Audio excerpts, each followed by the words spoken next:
Hey everybody, welcome back to Word Balloon, the comic book conversation show. John Suntress here. Couple things before we get into our show. First of all, if you got any questions or comments on the show, email me, john@wordballoon.com. Follow me on Twitter. That's where I do most of my talking, at John Wordballoon. You can follow me also on Facebook under my name, John Suntress, and also the Word Balloon Network. Tell a friend. I also am on Instagram under Word Balloon. If you get this show via podcasting platforms, please rate it or write a review if you don't mind. You can write me a bad review. You can give me bad stars, but like me as well as the opportunity presents itself. Also, I have a YouTube channel, Word Balloon. Please go there and subscribe. It's free. It doesn't cost anything. I have over 500 subscribers. I'm trying to get over 1,000. I'd like to add more video content, so please consider doing all that to support Word Balloon. And now, back to the show. Hey everybody, welcome back to Word Balloon, the comic book conversation show. John Suntress here. I can't believe I'm saying this. On today's Word Balloon, the great Jim Steranko. 14 years in the making. Going back to when I started Word Balloon in 2005, people would ask me, who's your big dream get? Is it Stan Lee? I'd like to get Stan Lee. I would have liked to have talked to Stan. But honestly, as far as my top person, no. Neil Adams, I'm thrilled I had Neil Adams. So many of my favorite creators as a child have had the opportunity to speak to on Word Balloon. I know that sounded like Yoda. Every now and then I break into Yoda on so many creators I have had on Word Balloon. That said, there's always been one in particular, and there's still a couple of my all-time wanna-gets that are still possibilities who I rarely mention on the show. But Jim Steranko's always been at the top of the list. I don't know, man. His art, his storytelling blew me away. The original designs that he put on Nick Fury, Agent of S.H.I.E.L.D. Now, it started with Kirby, and I love what Kirby did. Kirby created the life model decoys. Kirby created a lot of the James Bond tropes that we found in Nick Fury, Agent of S.H.I.E.L.D. But then Jim came along, amped up the tech. We got the invisible car. We got the Countess. My God, what a hottie. Good Lord, sorry, but it's true. And that Countess Fury sex scene, the silent page, I knew what was happening, and I was very envious. I love Nick Fury. I love the idea of rebooting him as they did in the Ultimate Universe as Samuel L. Jackson. And I love that Samuel L. loved it so much that he is part of the Marvel Cinematic Universe. And I was thrilled when they announced the Agents of S.H.I.E.L.D. TV series. But it all goes back to Steranko, man, and what he did with the character. He just understood.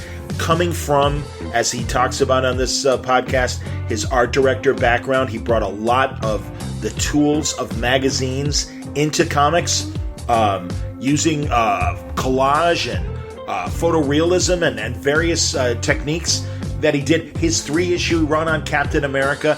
Bendis calls Steranko the Orson Welles of comics, and I get it because it's just like Wells. Wells had less than 15 total movies that he directed. I forget the number, but they're all impactful. And just like that, Steranko only had a handful of comic books that he actually did before graduating to paperback covers and conceptual art for movies. He created the look for Indiana Jones. Spielberg and Lucas went to him with the description, but he's the guy who came up with the hat, the safari shirt, the bandolier, the whip, the flyer jacket, all of that. That's all Steranko, and there's a beautiful painting that Jim sells at comic shows that you can get a print of, and it's, you want to know what Indiana Jones should look like? This guy. Then they went and cast Harrison Ford as Indiana Jones. It's amazing. He did the conceptual art for Bram Stoker's Dracula for Francis Ford Coppola.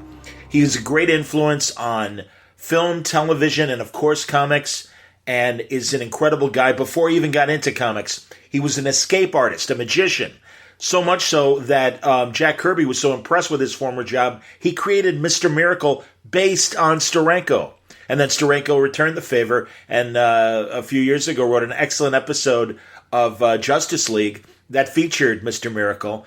Jim wrote the story for it. Pretty crazy stuff, man. I have wanted Jim Steranko on my show since Word Balloon began. I got to meet Jim around 2005, 2006, I forget the year, but my buddy Doug Klaba is a Steranko disciple, and Jim loves Doug's painted work.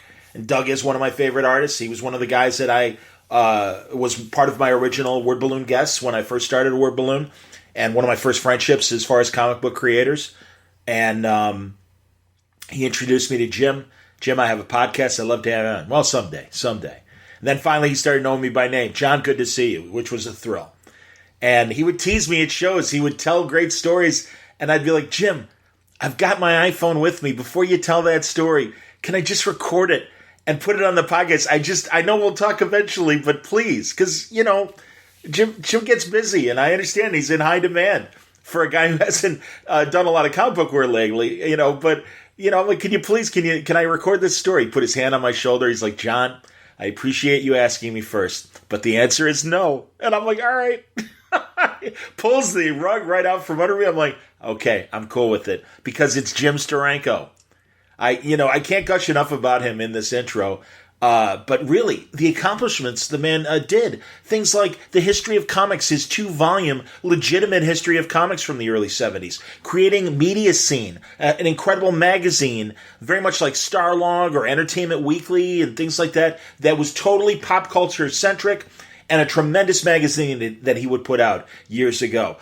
The guy's just amazing. He created Foom, Friends of Old Marvel, and then did incredible covers for that were only available if you were part of the Marvel fan club. Just amazing stuff. So what a footprint Jim Steranko has left in comics for such a small period of time in them. And, 50 plus years later, we're still talking about his work. He's an amazing guy. Well, today, I am pleased to present a panel that he did at Terrificon. I introduced him, and then I got out of the way.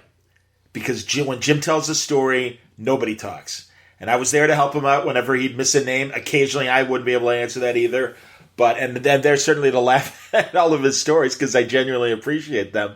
But you're going to hear the story of when Jim Steranko broke into comics. It's a very, very funny one, and a tremendous classic Steranko story that I'm happy to share with you on today's Word Balloon.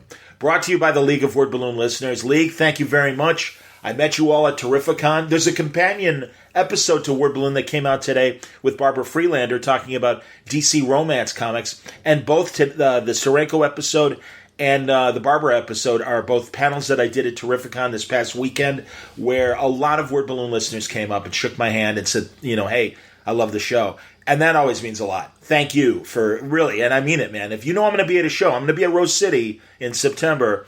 If you're out there, if you're going, and you hear me or you see me and you know what I look like or you know what I sound like, please say hello. Let me know that you're there. Thank me. Let me thank you for supporting me by listening to Word Balloon.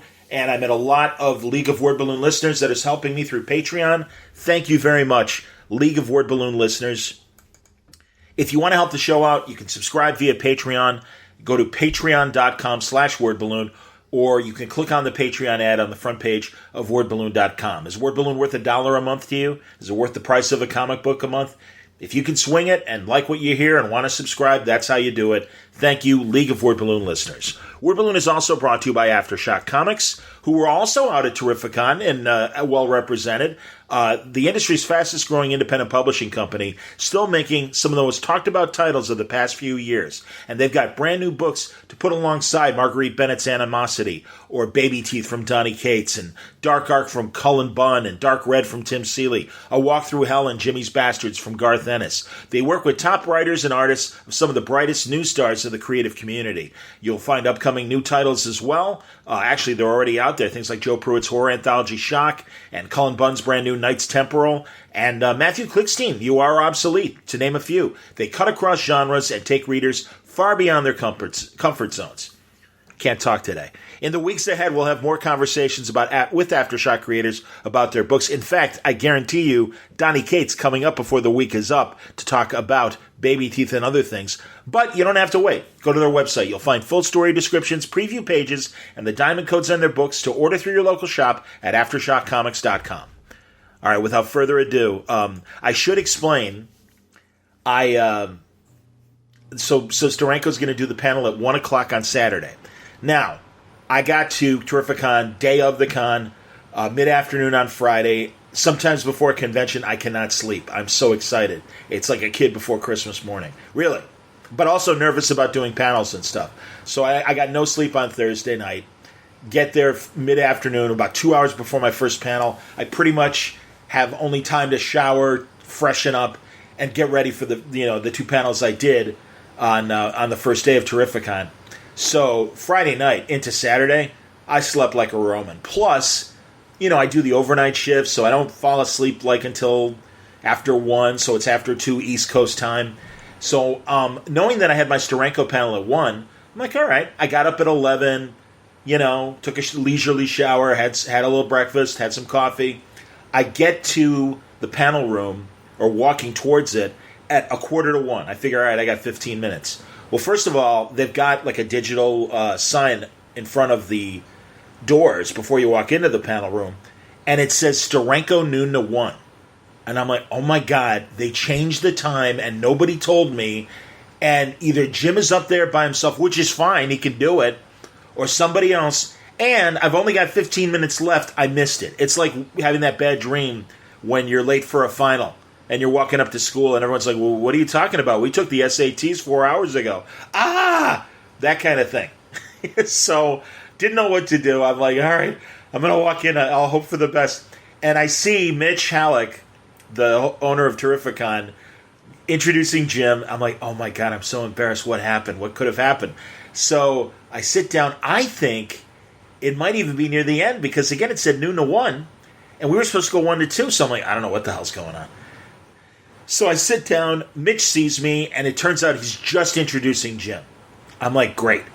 So he gives the whole spiel, gives him the credits, and it's a long list of accomplishments because it's Jim Steranko, comic book legend, again, great film conceptual artist, influence in so many mediums, incredible guy. And thank God. So here's Jim Steranko, and to moderate the panel, here's Word Balloon's John Suntress. So I literally run up there, I shake Jim's hand, and thank God. So I didn't miss any stories, and you didn't miss any stories. We will pick it up for me sitting down, and thank God starting my recorder to capture this moment of the origin of Jim Steranko. I present it now on Word Balloon. Jim, it's great to see you, and obviously Mitch gave you an incredible introduction. It's all true. That's the incredible thing. What a life, Jim. I'm exhausted just hearing that damn introduction. You know that? Where's my pillow? Gotta ask you a question, John. Talk to me. What are all these people doing in my room? See, I should have worn my Sands Rat Pack T-shirt instead, so for your Dean Martin. We'll get around to it. I thought we might start with a story I've told before, but it still holds up, about the day that I became a Marvel associate, or in my own terminology, an architect. I believe I was one of the original Marvel architects because, not that I was there at the very beginning, but I got there close to the beginning when things were still being formed. Marvel was still formulating their approach, their strategy, and numerous other characters. So, would that be okay if I got to that day? It's tough to say exactly where it starts. I grew up as a kid reading comic books. This is the thing all of us have in common. This is what makes us part of the same brotherhood, John, is because I was exactly like you. I loved comics when I was a kid. I collected them, spent my life reading them, and maybe dreaming about producing comic books along the way. If we have time at the end, I'll tell you a little bit about my childhood and that comic book thing. But at the time that this story happened, I was working full-time as an art director at an ad agency. I was an art director. I had about 5 or 6 guys under me, and we were producing super quality ads from TV to billboards along the way. And people often ask me, for example, what is it that makes your work different from other artists? I think that's more for you to look at and explain, but I can tell you this. I come from a completely different background than most comic book artists. How do I know that? I know these guys. I've worked with them, I've eaten with them, I've collaborated with them, I've fought with them. So I know essentially where they came from. And at this particular time, I was a designer. And it's sort of like, do we have some musicians here? Anybody play an instrument? Couple. Well, as you know, after you learn an instrument, you don't have to think about playing the note. You know, it's automatic. Muscle memory. Exactly. What you have to be concerned about at that point is not hitting the right note, but playing it with a particular emotional quality that creates some kind of resonance with the audience. That's where you're at, but the notes are there. And I can tell you this, as a designer, and maybe a couple of you have been at the table today and you've watched me inscribe and sign books, and you'll see it always comes out almost like a rubber stamp. Some people actually say that. My God, that looks like it's rubber stamped on there. Well, that's because my hand, my heart remembers. And I don't have to think about it. I can think about, saying something else. So it's kind of automatic. What I'm telling you is that I can't put down, as a designer, I cannot put down on the page bad lines. And there are very few designers in the comic book area. And what I mean by that, the comic book world is riddled with great draftsmen, but they're not particularly designers. So they draw things well, but they often don't put them in the right place. And you probably noticed that in comic books. Some are much better than others. But I come out of a design background, so that was a very strong element that I brought to my work. Another thing was cognitive science. This was my strong point. At the ad agency, I was an authority on cognitive science, and I brought that to my work. And the other people that were there at the agency really, weren't specialists in that thing. But when I got in the comic book business, how could I not bring that authority into the work? It would be impossible. I couldn't do it. So these are some of the things that I invested in my comic book work that made it look different. And there's lots of others. For example, I was a performer. When I got into comics, I had 2 full-time jobs. That as an ad agency art director, and I also played rock and roll 4 or 5 nights a week. Sometimes out of town, sometimes out of state. So I brought that professionalism plus the qualities of music. You think there would be very little correlation, for example, John, between comic book art and music. I'm here to tell you that there are many, many correlations. I've written about those, and you can find them on my posts from time to time. And by the way, I'd like to invite all of you, before I forget, may I do this commercial? Absolutely. If on Sunday night from 10 o'clock East Coast time to 12, you have nothing else to do or nothing else too important to do, I'd like you to visit with me on Twitter. I have this site that I call TNT, and I talk to 20,000 people. They ask me questions about people I've worked with, my life, my work, and so forth. Sometimes it gets very personal. We talk about the things we love, we talk about the things we hate. We cover the spectrum. And this is how to do it. It's very simple. Twitter, you can sign in a moment. I think you have like two areas to fill out.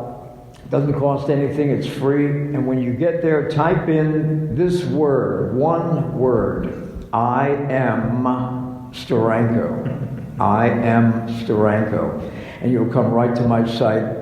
And if you do that, come in and say hello to me. Hey, Jim, I was at Mitch's Con last weekend and thought I'd come in and raise some hell with you tonight. So, Sunday nights, East Coast time, between 10 and 12 o'clock. We're looking forward to you dropping by and saying hello. So, I grew up reading comics, just like all of us. This is what brings us together. We're part of the same brotherhood. My mother told me a story a couple of years ago. I had to make her prove it, which she did, but she said I was reading at 1.5 years old. I didn't believe that story. Mom, would you give me a break? Until she produced her baby book. You know Mom's babies books?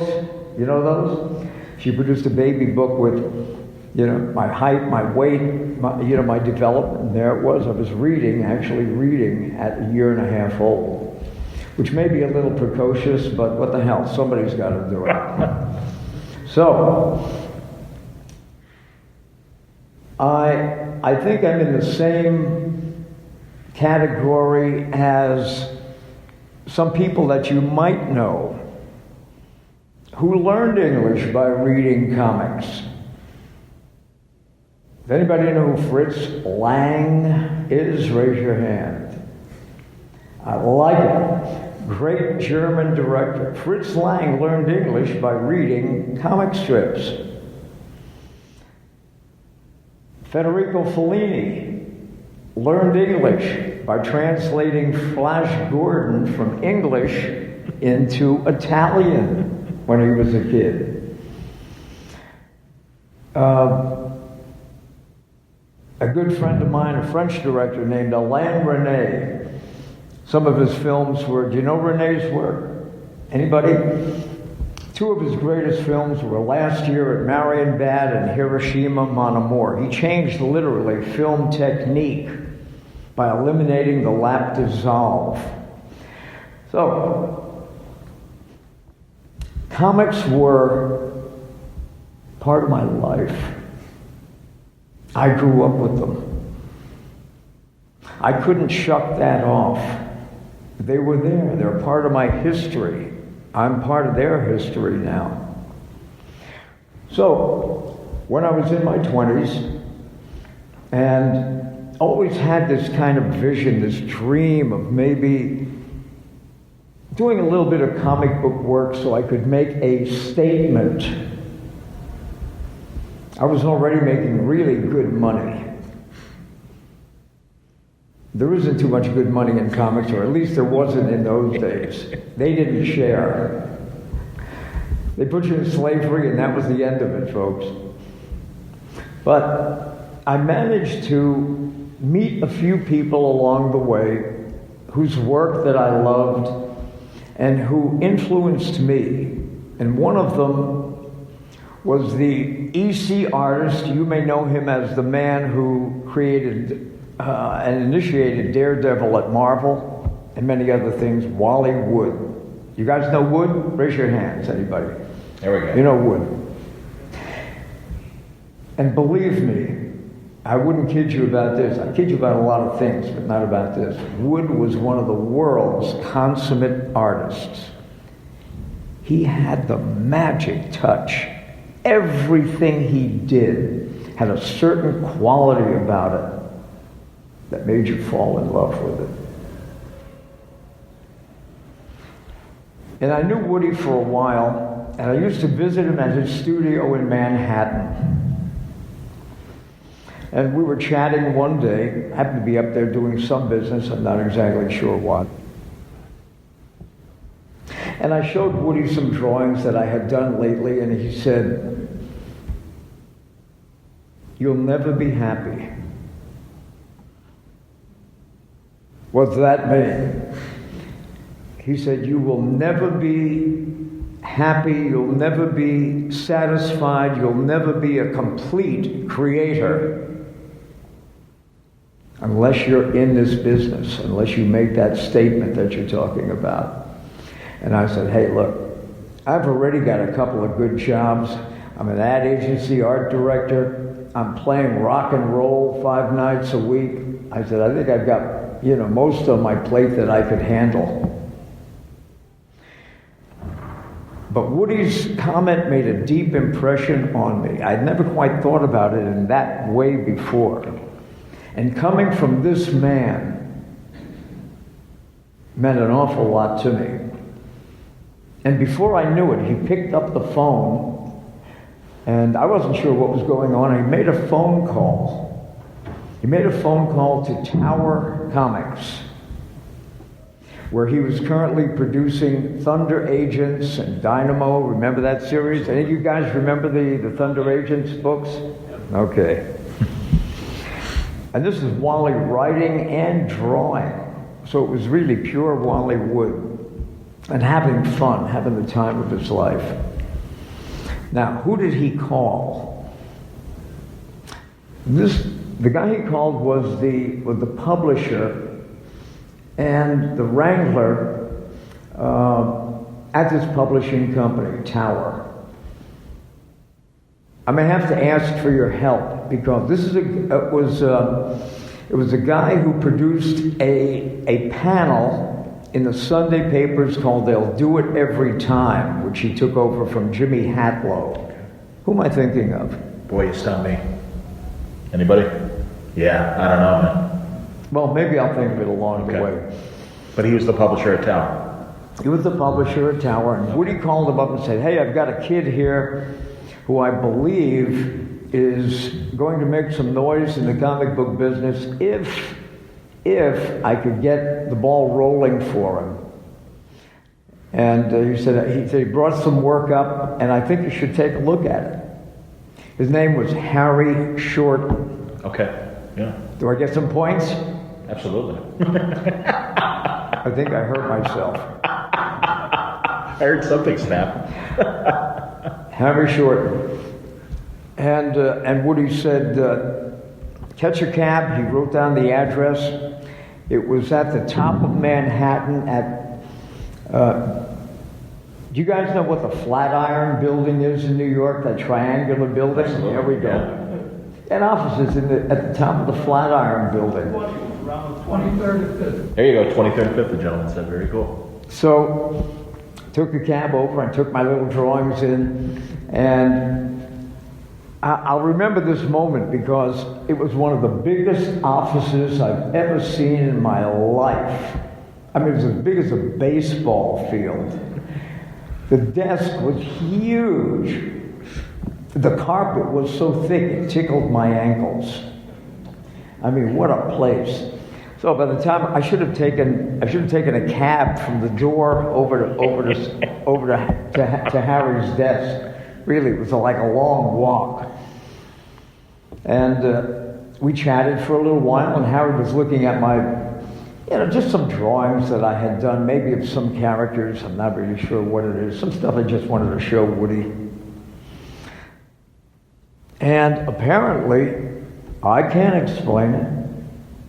Apparently, he liked what he saw. And he asked me a couple of questions, what I did for a living. I told him, and he said, I wonder if you could do a comic book for us. And I said, what do you mean? And he said, I'd like to hire you to draw a 48-page comic book. He said, I think you have the kind of magic that could make it work. And what he was talking about is putting me on the same level as my hero, Wally Wood. I was stunned by that. And he said, do you have any ideas for characters? And I'm saying like, hey, Harry, it's the Pope Catholic, come on. I grew up in this business, of course. So he said, why don't you do a little presentation for me? Bring it back up and we'll take a look and see what see what it's like, and we'll make a decision then. So I went back home to Pennsylvania, and I produced a character called Super Agent X. What the hell was that about? Well, we were in the age of 007.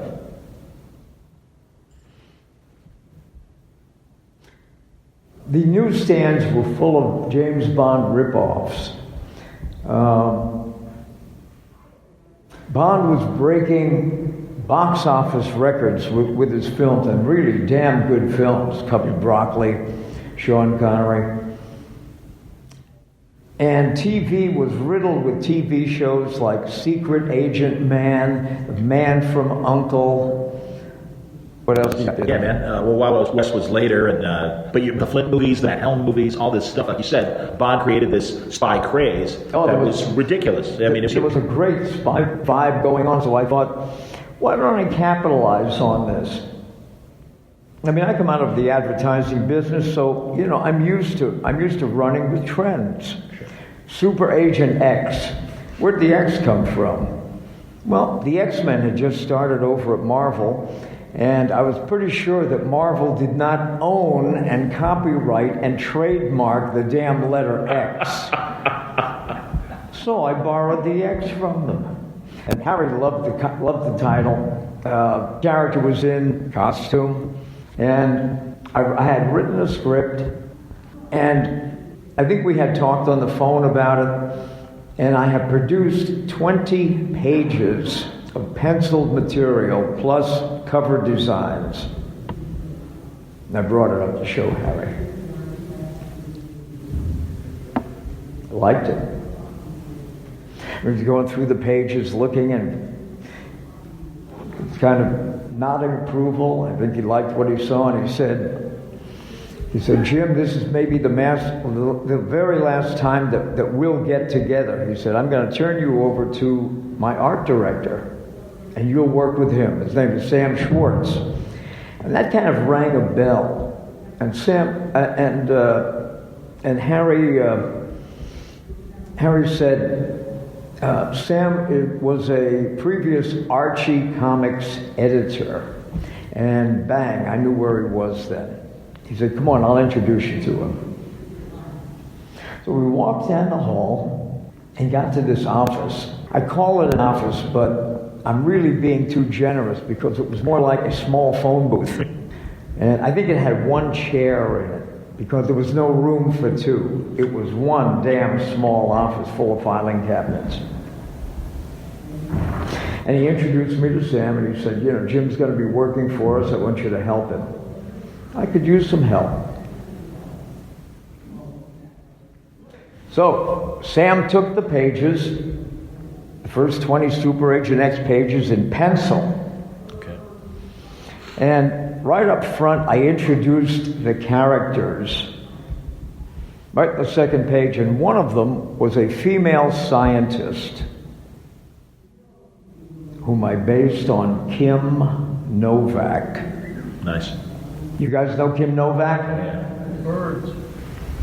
No, Easily, maybe one of the most beautiful women in the world. Am I right? Bell Book and Candle. But very austere. Okay. She's very cool, blonde, very austere, and almost untouchable. Which is the way I wanted my woman scientist to be. Okay? And Sam began to shake his head like this. And I said, what's the problem? And he said, see this woman character? He said, I don't like the shape of her nose. I mean, what kind of hell did I just step into? The shape of her nose? I said, well, maybe you'd like her to have one of those cute upturned noses like Betty and Veronica. And he said, I think I would. Sam, this isn't going to be a happy tour here, but continue. So he continues to work through the pages, and he begins to shake his head almost every page he gets. And I'm not sure what he's really getting at, And he gets close to the end where Super Agent X, close to the end of the story, where Super Agent X takes out two villains with a kind of double punch, like this. Bam! And Sam says, nobody can throw a punch like that. And I'm going, this is the comic book world. You know, what the hell are you talking about? Nobody can throw a punch like that. If I say he can throw a punch like that, he can throw a punch like that. There it is on the page. Moreover, I had boxed for 3 years. Boxed. And this jackass had nothing to tell me about throwing a punch and what could and couldn't happen with a punch. Nothing. Zero. Because he was just some little squirt. Probably never got in a fight in his life. Didn't know anything more than what he saw in some old movies. He's telling me about how to fight. And then it dawned on me what was going on. He didn't care about the shape of that woman's nose. Didn't mean a thing to him. He was training me. Get it? He was training me to be his slave. He was the prince at Tower Comics. And I was just some new kid, which I was. And he should have been helping me. He should have been encouraging me and bringing me along. But instead, he decided to make me his slave and put a collar around my neck. And I thought that was a dirty thing to do. And I stepped even closer to him. I think our shoes were actually touching. I may have been standing on his toes. And he was holding the pages, and I grabbed his wrist. And I have very powerful hands because everything I do is with my hands. Plus, I was a bodybuilder for years. And I dug the tips of my fingers, my fingernails, into his wrist as hard as I possibly could. And I saw the blood drop right out of his face. He turned white. And I said, say one more word, and I'll knock you out. And in his infinite wisdom, he didn't say another word.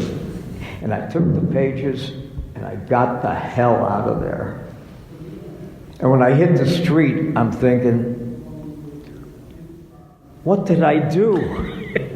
I must have lost my mind. I had a book like my friend Wally Wood. I was on that level. I had a 48-page comic book.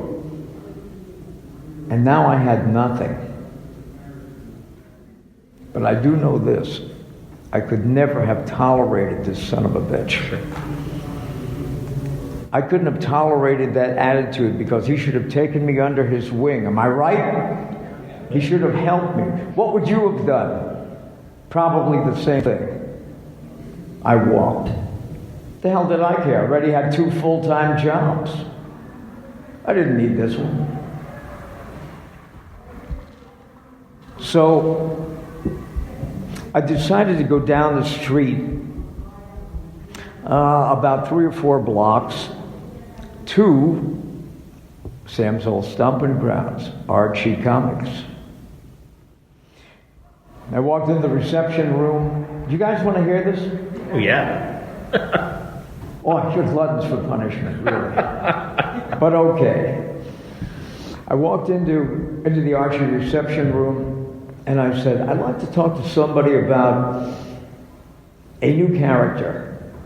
And she said, would you like to talk to John Goldwater? Archie Comics used to be called MLJ Comics in the 40s. Am I right, collectors? Yeah. MLJ. The MLJ is a kind of anagram for the 3 guys who owned it. The J stood for John Goldwater. And I said, I'd love to talk to John. Guy comes out, he's very congenial. Looked at my pages. Apparently liked what he saw. He said, Jim, I think maybe we can do some business.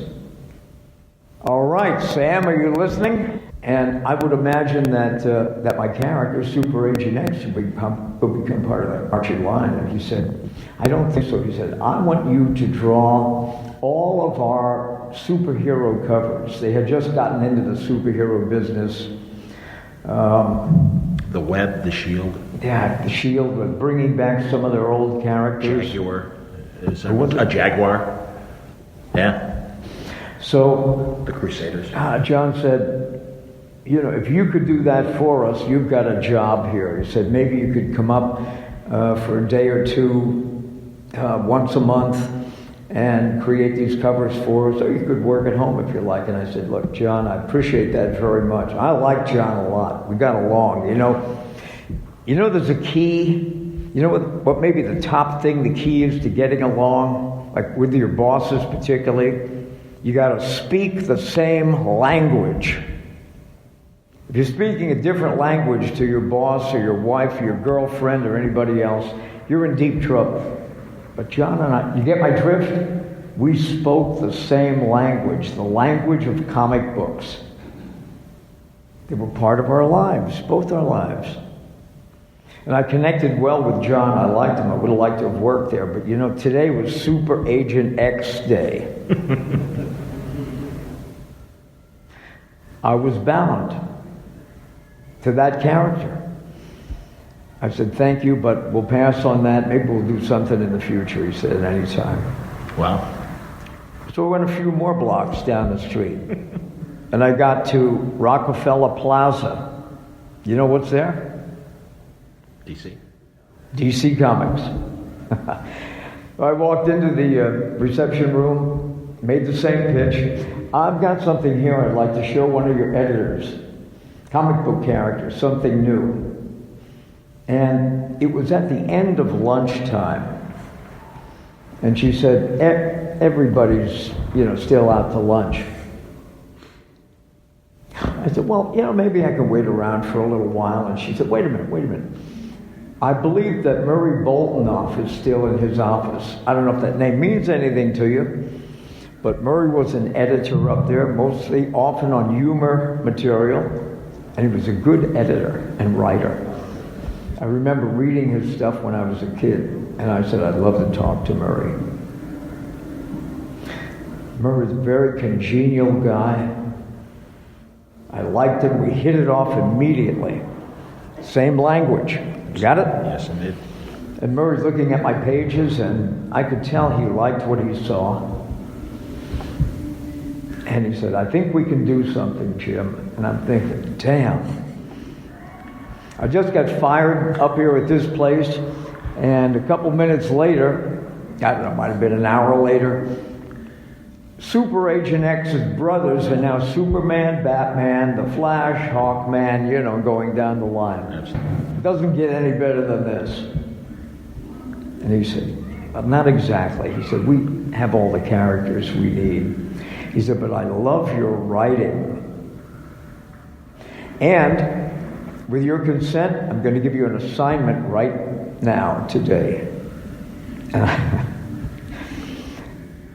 I said, Murray, I'd love to work for DC on this basis, but really, I don't need another job. What I want to do is place Agent X. This is his moment. And he said, if you change your mind, come back. You got a gig here. So now I can't explain this next part. I kind of forget what's going. It might take me a couple of minutes to remember, but I went to Paramount Pictures. Paramount had not only offices, they had the whole damn half a block building. It was called the Paramount Building at 44th Street and was it 8th Avenue? It's around there. I've Broadway. passed the building. Broadway, 44th and Broadway. The Paramount Building. I'm not sure what I was thinking of, but I must have had a reason. Just take my word for it, okay? Are we friends? Take my word for it. And I went into the reception office and I said, I have something here that I'd like to talk to somebody about. It's new characters, and maybe somebody here would be interested in discussing this with me. And the receptionist said, would you like to talk to Seamus Culhane? That name probably doesn't mean anything to you. But I'm telling you that the name Seamus Culhane in the animation world is as well known as Walt Disney. Maybe you don't, but everybody in that field knows Seamus Culhane, a giant. I knew his name from watching cartoons. I'd love to talk to Seamus Culhane. That's a hell of a great name for an animator. Seamus Culhane. For anything, private detective. Absolutely. Seamus Culhane, ace of space.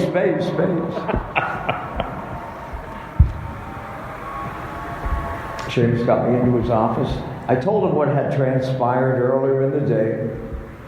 I was straight up with him. And he took all my pages, 20 pages from Super Agent X, and he solitaired them on the floor of his office. And this is very much like what an animator would do, because what they usually do is take 3x5 cards where moments of cartoons, scenes, moments of scenes, and they tack them up on a kind of big bulletin board, and then they rearrange them to fit their schedule and their sensibilities. But these were too big to put in the bulletin board. Solitaired them out on the floor. And he began walking back and forth, pacing back and forth, looking at all this action of this new spy character. And Seamus was a very savvy guy. He knew exactly what the hell I was doing. I was trying to bring another element into the world of 007 for the public. And he looked, I had some cover sketches. He looked at those and he said, I have an idea. He said, do you think this would make an interesting Saturday morning cartoon series for kids, half-hour segments? Is the Pope Catholic? I said it would fit the bill perfectly because it has an enormous amount of motion to it, topicality. It had heroes and villains in costumes, and my guy was riding a motorcycle, really souped up, modern, futuristic motorcycle. It was called the Cyclone, the Cyclone. And he said, I want you to come back next week. I'll have a contract for you. So I sold Super Agent X to Paramount Pictures for a Saturday morning TV series. Sam Schwartz, the next time I see you is going to be in hell. It was 4:45. The end of the day. Good day, yeah, man. The good day's work. You know how much trouble I can get into in 15 minutes?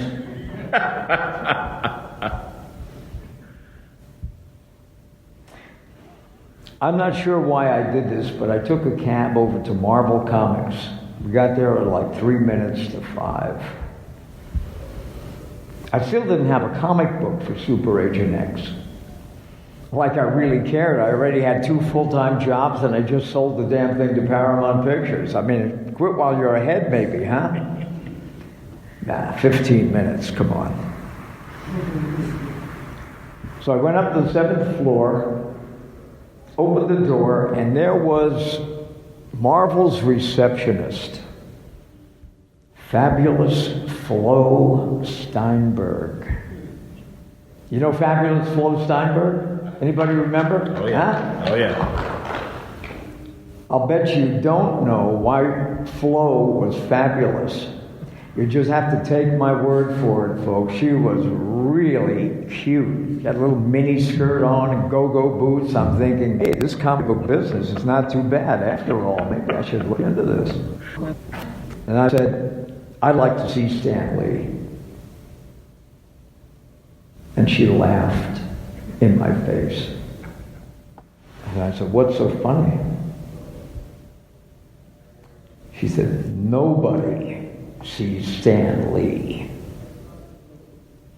And I took my Agent X pages, I grabbed her wrist, levered her arm up, put the pages under her arm, snapped it shut, and I said, Stan will see me. And she was kind of stunned at that, like I'd hit her in the head with a ball-peen hammer. It was an option, I guess, but I didn't do it. And she vanished, came back like 2 or 3 minutes later. Without the pages. That's a good sign. She said, Stan will see you. She was stunned. I mean, she was like, you know, in another dimension. It was like, Stan will see you. It was one of the cleanest offices I've ever seen in my life. Impeccable. And it was right on the corner of 57th and Madison, so he could see both directions. A lot of windows.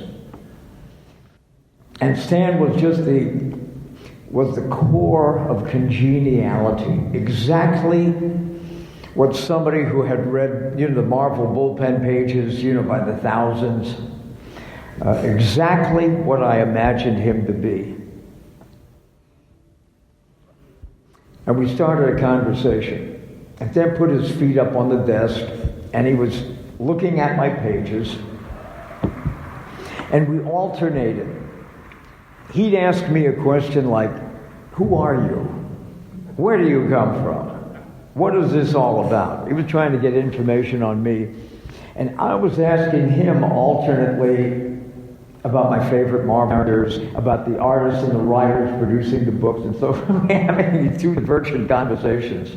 And after Stan was through looking at all 20 pages of Agent X, which was about 10 minutes later, he said, this work is really crude. But, hey, you know when you get that but? And I said, are you going to tell me? Or is it a secret? He said, no. He said, look, you haven't done comic books. This is something relatively new for you. And it was, because I was involved in the advertising business where I did plenty of illustration and paintings and so forth and retouched photos. But, you know, comic books were a little remote. You don't just jump into the comic book area. There's a lot to know. Because you have to draw everything beside people, animals, cars, buildings, monsters, rockets. I mean, you know, it's endless. But, and I said, fill me in. And he said, this work has energy. And he said, I can sell energy. I said, what does that mean in terms of my working in Super Agent X? And he said, well, I think you should start at Marvel Comics. Not with Super Agent X. Not now. He said, but I'd like to give you one of the books, one of my books. And there was a rack above his desk that had, on the wall, with all, I think, 32 titles they had there, whatever it was. And he said, the only thing is, all our books are taken right now. I have everything filled. I don't need an artist at the moment. Hey, like I gave a damn because I already, you know, had 2 full-time jobs and I just sold Agent X to Paramount Pictures. What the hell did I care? I didn't care. So, getting my pages together, and Stan put his hand on the pages and he said, I know what you're going to do. Really? Like what? And he said, well, and I hadn't told him what had transpired previously in the day. He said, I know you're going to go over to DC Comics. I know that they're going to hire you to work for them. You'll be producing their books. He said, I cannot afford you to be my competition. What an interesting way to put it. I said, well, so what? And he thought for a moment, and he said, I'm going to break my own rule. And I said, do it. And he turned to the rack of comics and he said 2 words that changed the path of comic history. Stan said, pick one. You get it?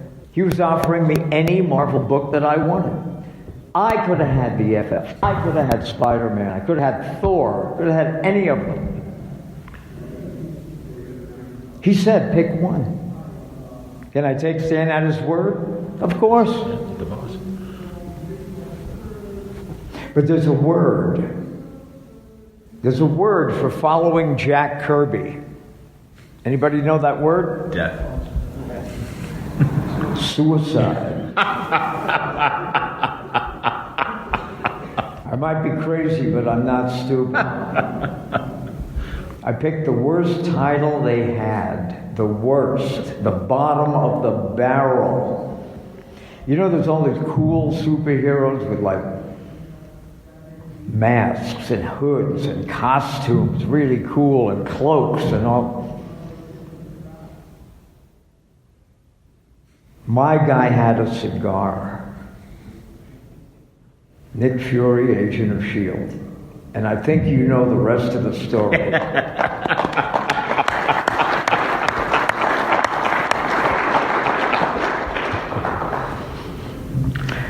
So now you know how I got there. How much time do we have? We got till 1. We're fine. A couple of minutes? Oh no, we got plenty of time. Does anybody have a question for me? Yeah, I was gonna say if. How do you like that? This audience is stunned. Dude, you got them enraptured. Absolutely, man. This is, there we go. Sir. Make it loud. Make it loud and clear. Okay, here we go. Go for it. I know you were critical of Agents of S.H.I.E.L.D. early on. I was wondering what your opinion of it is now. The TV series. TV series. I reviewed the first season of Agents of S.H.I.E.L.D. for the Hollywood Reporter. Yep. And hated all of them. And it's not because, as some jackasses thought, because I was looking for Steranko material to be on the screen. I would have hated that even more because I did those books 50 years ago. Yep. I don't want that stuff on the screen. I would have cringed if that was on the screen. I would have gone out and shot somebody's knees off if that would have happened. No, I did not want to see my material on the screen. I wanted to see Fury of 17. Sure. I wanted to see Fury updated to today or tomorrow.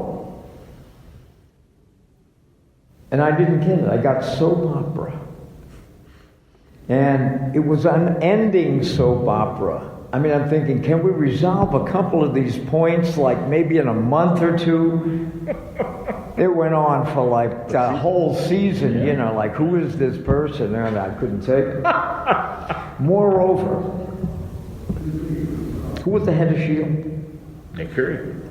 Well, the Agent Coulson. Coulson. Oh, okay. Yeah. Coulson. Yeah. On the show, yeah. Okay. Well, I'm looking at this guy, and I think the actor's name is Clark Gregg. Clark Gregg. Never trust a man with 2 first names. But Clark, well, I guess. Especially at the head of S.H.I.E.L.D. That's too duplicitous for me. Way too. But I'm looking at this guy. I'm looking at him on the screen. Clark Gregg. Yep. And I know that as a soldier, or even, the kind of role he's playing, but even beneath that, just as a man, this guy's never been in a fight in his life. He has no idea what it's like to take or throw a punch. He's never been there. When he fired a gun, he would blink. He'd close his eyes because of the gun flash. Close his eyes because of a gun flash? Give me a break. So, I hated the whole series except for one element. Can you guess? May.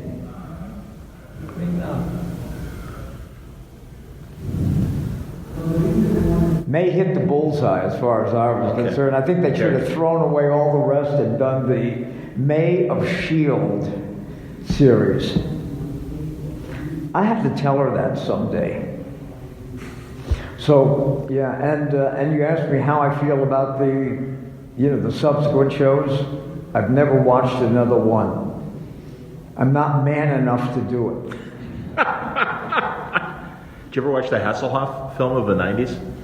I saw the David Hasselhoff Shield, and I didn't expect Pretty Boy David Hasselhoff to get there, but he played it in a very crusty manner. The thing was, the script was the worst I had ever in my entire life digested. It was just simply I'm out of words. I just don't know. But it was really, truly bad news. Bad news. Guys, go to his table at Artist Alley, and seriously, it's always a pleasure. The man has a million stories, as you can tell. The great Jim Steranko, everybody. Thank you so John. much, Jim. Thank you all for being here. Thank Appreciate you. it very Tremendous. much. Thank you, John. A hand for John. Oh, you're very kind. Oh, please. I'll see you later. Let's do it. Dude, I'm telling you, when I walked in, I'm like, oh my God, I missed it. I'm like, no. That was terrific, Jim. Thank you so much. Really, great time. We'll do it again, John. Oh, it'd be my pleasure. You know that, man. Take care, man. Jim Steranko. I can't believe it, man. 14 years in the making. I'm not kidding. And you heard him. He said, we'll do it again. I went and saw him Sunday. I shook his hand. I said, Jim, I can't tell you. It was sweet. How about a hand for John? Give me a break. Are you kidding me? Good Lord, I was one step above a curtain puller as far as what I actually did during that hour. But it was great. I don't care. It was great to sit there. It was great to be, have the best seat in the house as he tells his stories, and have him even completely unnecessary go, John, you and I are the same. We grew up loving comics. Okay. Sure, Mr. Steranko. I'm sorry, man. I'm 54, but you know something?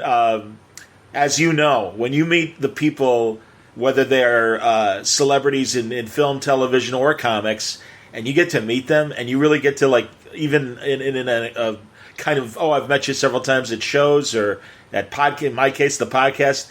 It is so great when these people are like, hey, John, good to see you. And Jim is one of those guys. It thrills me to death. And now finally, I got him on the podcast. And I told him, like, Jim, I've been waiting for this for 14 years. It wasn't worth it? Of course it was, man. You were fantastic. Oh, man. It was so great. So I'm really happy to share this one with you on Word Balloon.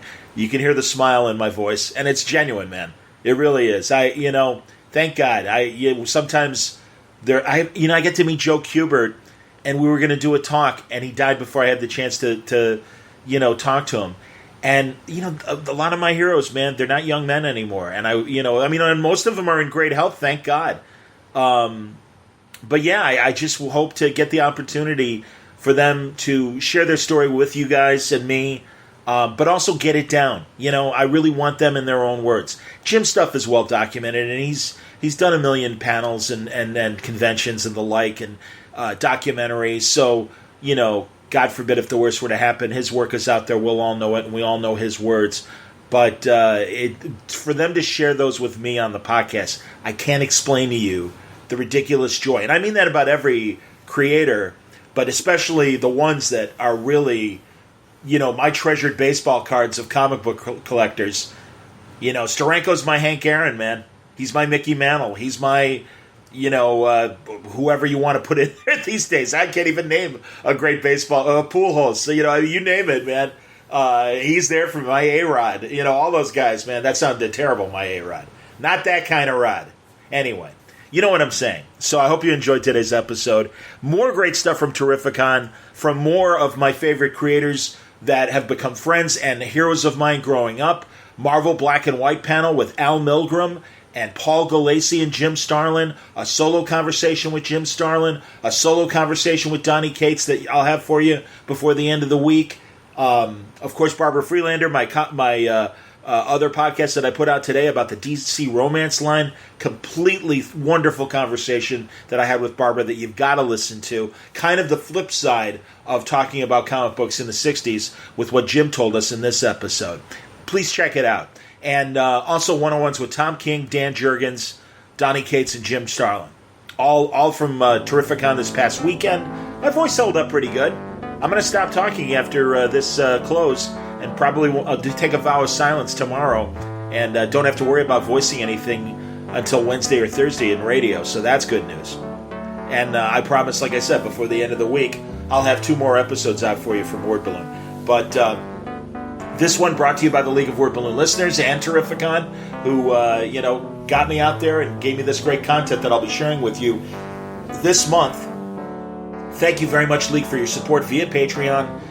Word Balloon is at patreon.com/wordballoon, or you can go to my website, wordballoon.com, and click on the Patreon ad.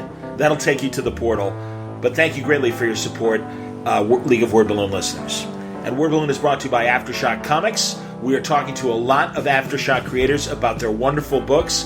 And the hits continue. Donnie Cates will be on, as I said, by the end of this week, and we'll be talking about Baby Teeth and also his Marvel work and God's Country and Redneck and his Image work as well. It's really amazing, and I've been so lucky in these 14 years to see people's careers explode. And Tom King, a good friend, Jason Aaron, a good friend, John Hickman, a good friend. And, this was my first chance to really sit down and meet Donnie. And Donnie's a good dude. And I really enjoyed my conversation with him, and he seemed to enjoy it as well. And I look forward to having him back in the future. But you'll get to hear him talk about this stuff. And you know something? Aftershock's creators, I always enjoy talking to them. Whether it's Tim Seeley and my dear friend for years, talking about his series Dark Red, or Cullen Bunn talking about things like Dark Ark and the Brothers Dracul and his new book Knights Temporal, and really looking forward to finally getting Joe Pruitt on the record. Joe has been a guy that every time I see him at conventions, I get to talk to him, and I've always appreciated his eye for talent, going back to his days at Caliber and his days at Desperado and now at Aftershock. Want to talk to him about his horror anthology Shock, but also Chris Sabella's Trust Fall was a great book, and it was great to finally get Chris on last month. Matthew Klickstein, You Are Obsolete. Looking forward to checking that book out.